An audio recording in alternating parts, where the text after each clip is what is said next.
number 3, and this is our team. I'll first introduce myself. I'm Yong Hao, followed by Hazri and Hidayah, and my other team member behind the screen, Ching.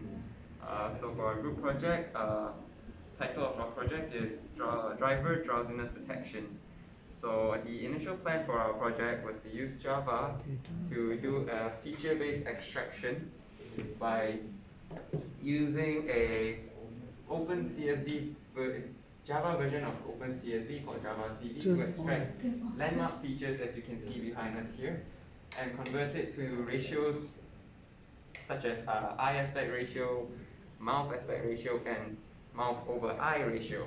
And then further on, we would later use that and import those data into an LSTM model.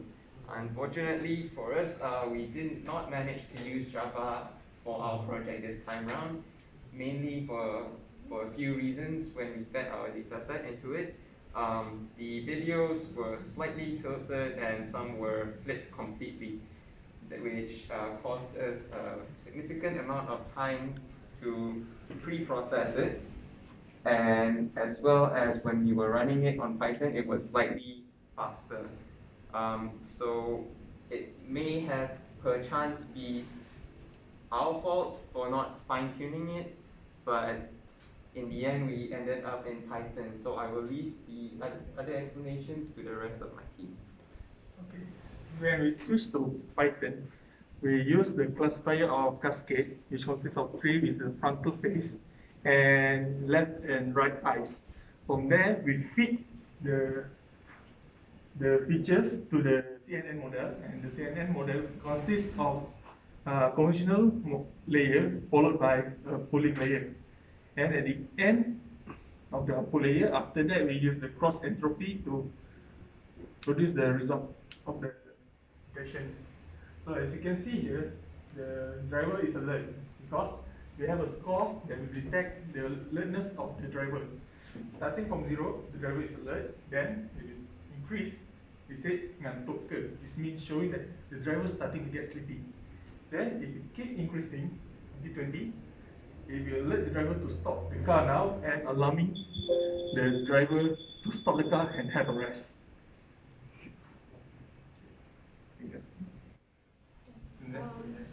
So to conclude what my colleague has said, initially we tried to from the UTA datasets which contain of 3 labels in 0, 5, and 10, we try to feed it into the drowsiness detection and extract 4 feature which is MAR, circularity, MOE. Then from the 4 features, we try to feed it into LSTM model. However, the LSTM part didn't succeed as what we initially planned. So hopefully in the future, we can do some improvement to the Java plan.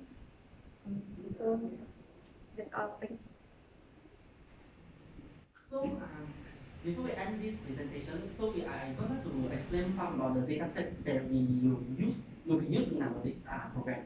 Firstly, in the Java program, we try to set the data set into the data that contains the feature that we extracted from the base by using the cascade, hard cascade, and after we calculate, like into the MAE, MO, EAR, MAR, MOU, something like that, and we will save as a CSV.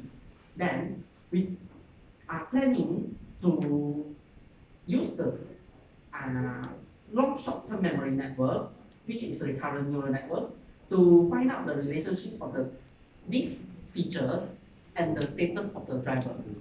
But due to the limited knowledge of us in this recurrent neural network, so we try to another way, which is by using Python, which they extract the feature of eyes and crop it and train by using CNN network to detect the status of the eye is open or not. If both of the eye is detected as closed, then the score will increase like this. So when the score is increased, it will change the status when the score is under a certain limit, and when both of the eye are the score will decrease because it's identified as the driver is already either like blinking eye or something. So here is the data set for our this program. Yeah. Oh, right. So that's the end of our presentation. There are a lot of things to improve on, definitely. So we hope you enjoyed our presentation. Thank you.